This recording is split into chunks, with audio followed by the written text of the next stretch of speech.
시끄러운 소리를 내면 안 된다는 묘하게 불안한 규칙이 지배하는 마을이 있습니다.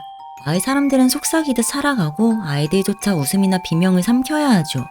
왜냐하면 마을 밖 숲속엔 시끄러운 사람을 잡아가는 괴물이 살고 있으니까요. 오늘 소개해드릴 게임은 침묵 속에서 진실을 찾아가는 어드벤처 사일런타운의 아이들입니다. 이 게임은 몬스터가 출몰하는 숲에 둘러싸인 작은 마을 사일런타운을 배경으로 하는데요.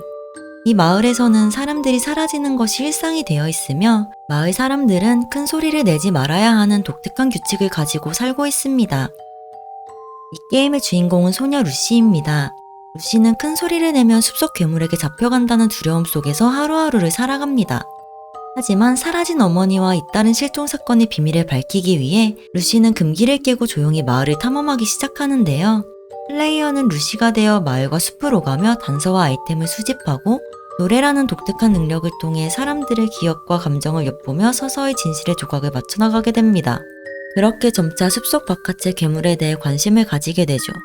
게임은 으스스하면서도 동화적인 분위기, 그리고 팀버튼을 연상케 하는 기괴한 아트 스타일이 인상적이며 클래식한 2D 포인트 앤 클릭 어드벤처 방식 진행으로 조용한 세계 속에서 한 마을의 비밀을 파헤치기 시작합니다. 첫째, 독특하고 어두운 2D 아트 스타일은 게임의 으스스한 분위기를 극대화합니다. 앞서 언급했듯이 마치 팀버튼의 영화를 떠올리게 하는 그 비주얼은 단번에 시선을 사로잡는데요. 저 역시 처음에는 그 작화에 매료되어 플레이를 시작하게 됐다고 해도 과장이 아닙니다. 텅 빈 캐릭터에 눈, 배경의 명암 하나하나가 이상하고 낯선 동화 속 세계에 들어온 듯한 느낌을 주는데요. 무섭거나 잔인한 장면이 등장하지 않음에도 특유의 기괴하고 불안한 정서와 그림체가 화면 곳곳에 스며들어 있어 플레이 내내 묘한 긴장감을 만들어냅니다. 둘째, 독특한 세계관이 매력적입니다. 큰 소리를 내면 죽는 세계. 눈을 뜨면 안 되는 세계관은 항상 사랑을 받았죠. 이 게임도 마찬가지로 큰 소리를 내는 건 항상 금기시되어 있기 때문에 당연하게도 사일런타운 내에서는 노래까지 금기로 여겨집니다. 이러한 세계관이 상당히 매력적이라고 생각하기 때문에 괴물의 탄생이라든지 마을 어른들의 과거 이야기를 다룬 DLC가 나와 좀 더 세계관을 확장시켜주면 좋을 것 같다고 생각했습니다. 셋째, 다양한 퍼즐과 미니게임 요소입니다. 이 게임은 단순히 스토리를 따라가는데 그치지 않고 플레이어가 직접 사고하고 해결해야 하는 퍼즐들을 곳곳에 배치했습니다. 덕분에 단순한 포인트 앤 클릭 방식보다 한층 더 능동적이고 깊이 있는 플레이가 가능해집니다. 노래 스킬을 이용해 마을 사람들의 마음을 여는 퍼즐부터 시작해서 찢어진 그림을 맞추거나 회로와 경로를 연결하는 미니게임까지 다양한 시도를 통해 플레이 흐름에 변주를 주려는 의도가 엿보입니다. 다만 이러한 요소가 일부 플레이어에게는 흐름을 끊는 요소로 받아들여지기도 합니다. 첫째, 앞서 언급한 퍼즐 요소는 오히려 이 게임의 주요 단점 중 하나로 꼽힙니다. 퍼즐의 종류가 충분히 다양하지 않고 구조적으로 반복되는 경우가 많기 때문입니다. 이로 인해 플레이가 후반부로 접어들수록 몰입감이 점차 떨어지는 경향이 강합니다.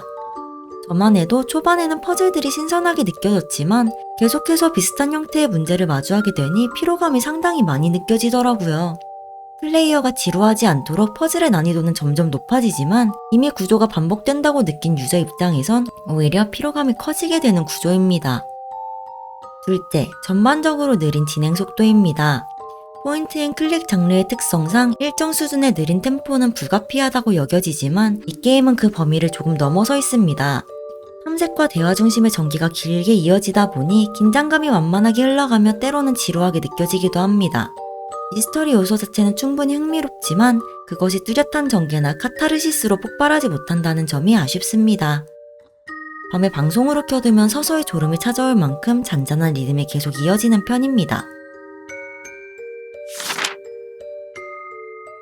사일런타운의 아이들은 독특한 분위기와 스토리 중심의 어드벤처를 선호하는 게이머, 그리고 미스터리와 동화풍의 어두운 이야기를 좋아하는 이들에게도 추천할 만한 작품입니다.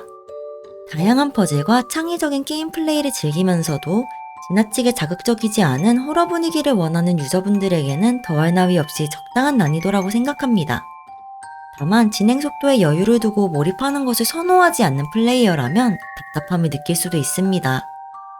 그럼에도 불구하고 독창적인 아트 스타일과 서정적인 스토리텔링을 경험해보고 싶다면 한 번쯤 플레이해볼 가치가 있다고 생각하지만요.